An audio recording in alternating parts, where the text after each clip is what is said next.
He always carried a note in his wallet that said, "A delay is better than a disaster," but one day, after taking off, Birds.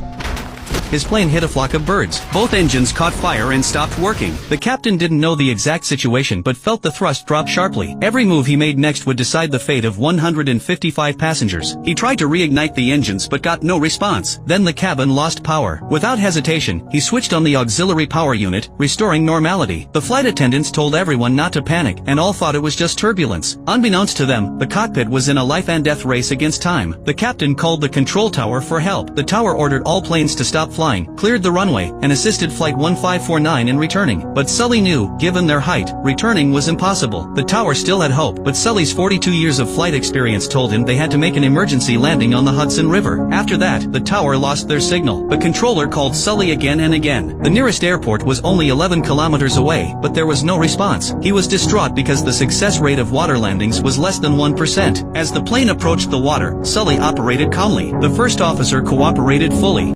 This is the captain. Brace for impact. Passengers prayed and some even left farewells. Heads down, stay down. Brace, brace, brace. Heads down, stay down.